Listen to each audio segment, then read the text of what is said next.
शांत और खूबसूरत पहाड़ी कस्बा देवगढ़। चारों तरफ घने देवदार के पेड़, ऊपर से झरनों की गूंज और नीचे घाटी में फैली रहस्यमयी धुंध। ये कस्बा बाहर से तो बेहद सुकून भरा लगता था, लेकिन उसकी चुप्पी के पीछे कई ऐसे राज दबे थे जिनके बारे में यहां तक कि पुराने लोग भी बातें करने से डरते थे। देवगढ़ के बीचों बीच एक पुरानी हवेली थी, रुद्र हवेली। ये हवेली आज से 50 साल पहले एक अमीर जमींदार रुद्र प्रताप सिंह ने बनवाई थी। कहते हैं रुद्र प्रताप अपनी हवेली में अचानक रहस्यमय तरीके से गायब हो गया था और तब से ये हवेली वीरान पड़ी थी। रात को अक्सर लोग हवेली से अजीब आवाजें सुनने का दावा करते थे, लेकिन कोई उसके करीब जाने की हिम्मत नहीं करता था। एक ठंडी नवंबर की रात थी। कस्बे के लोग अपने घरों में दुबके हुए थे। उसी समय हवेली के पास से गुजरते हुए एक चरवाहे को चीख सुनाई दी। वो भागकर गांव के चौकीदार को बुलाने गया। जब दोनों ने हवेली के बाहर जाकर देखा तो उनका खून जम गया। वहां हवेली के टूटे फाटक के पास एक लाश पड़ी थी। मृतक कस्बे का ही रहने वाला रमेश था, एक लकड़हारा। उसका गला गहरे जख्म से कटा हुआ था, लेकिन सबसे अजीब बात यह थी कि उसके पास जमीन पर खून से एक निशान बना हुआ था। वो निशान किसी अजीब सी आकृति का था, जैसे एक गोल घेरे में 3 तिरछी रेखाएं। लोगों ने तुरंत पुलिस को बुलाया। देवगढ़ पुलिस की कमान एक सख्त लेकिन ईमानदार इंस्पेक्टर अरविंद चौहान के पास थी। अरविंद ने घटनास्थल पर पहुंचकर लाश और उस अजीब निशान को ध्यान से देखा। ये कोई साधारण हत्या नहीं है, अरविंद बुदबुदाया। लेकिन सर, ये निशान क्या है? सिपाही सुरेश ने डरते हुए पूछा। अरविंद ने जवाब नहीं दिया। उसने अपने दस्ताने पहने और चारों तरफ जांच शुरू कर दी। हवेली की टूटी खिड़कियों से ठंडी हवा आ रही थी। ऐसा लग रहा था जैसे हवेली खुद उनकी जांच पर नजर रख रही हो। अरविंद को हवेली के दरवाजे पर एक पुराना ताला टूटा हुआ मिला। इसका मतलब था कि कोई हाल ही में हवेली के अंदर गया था। दूसरे दिन सुबह यह खबर पूरे कस्बे में फैल गई।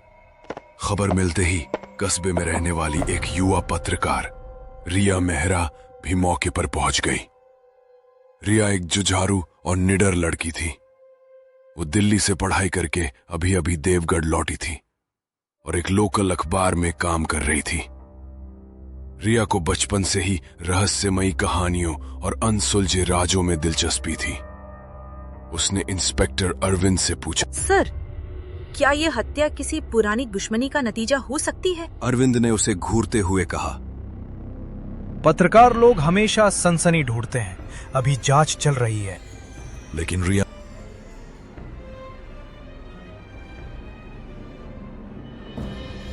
के मन में यह सवाल गहराने लगा कि आखिर इस तरह का निशान किसने बनाया होगा।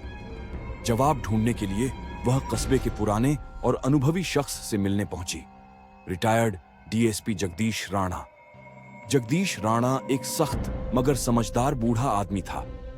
उसने अपनी जिंदगी के 40 साल पुलिस सेवा में बिताए थे। वह अब अपने खेतों में समय गुजारता था, लेकिन कस्बे की हर घटना पर उसकी पैनी नजर रहती थी।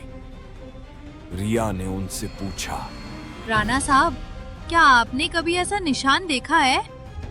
जगदीश राणा ने कुछ देर तक निशान की फोटो को देखा, फिर उसकी आंखें सिकुड़ गईं। ये वही निशान है जो 25 साल पहले वाली हत्याओं में मिला था। रिया चौंक पड़ी। मतलब पहले भी ऐसी हत्याएं हुई थी? जगदीश ने धीमे स्वर में कहा, हाँ, 25 साल पहले देवगढ़ में 5 लगातार हत्याएं हुई थीं।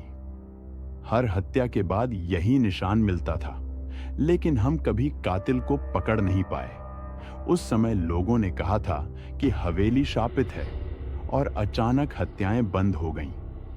पर अब लगता है कि कोई फिर से उस खेल को शुरू कर चुका है।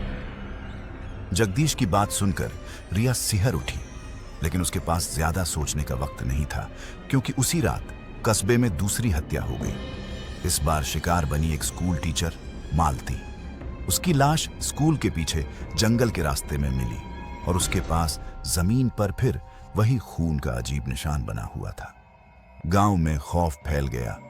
लोग कहने लगे कि हवेली में रुद्र प्रताप सिंह की आत्मा भटक रही है और वही इन हत्याओं के पीछे है। इंस्पेक्टर अरविंद ने पूरे कस्बे में कर्फ्यू लगा दिया, लेकिन अंदर ही अंदर वह भी परेशान था। उसे लग रहा था कि ये मामला उसकी सोच से कहीं ज्यादा गहरा है। रिया ने हार नहीं मानी। उसने अकेले ही हवेली में जाने का फैसला किया। आधी रात को वह कैमरा और टॉर्च लेकर हवेली पहुंची। जैसे ही उसने हवेली का टूटा दरवाजा धकेला, अंदर से ठंडी हवा का झोंका आया। अंदर अंधेरा और सीलन भरी बदबू थी। टूटी दीवारों पर चमगादड़ लटक रहे थे। रिया सावधानी से आगे बढ़ी, तभी उसकी टॉर्च की रोशनी दीवार पर पड़ी। वहां खून से बना हुआ वही अजीब निशान था। रिया की धड़कन तेज हो गई। उसने फोटो खींची और आगे बढ़ी। अचानक उसे ऊपर से किसी के कदमों की आहट सुनाई दी।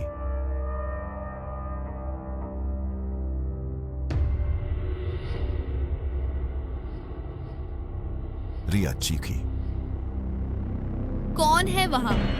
लेकिन जवाब में सिर्फ सन्नाटा मिला।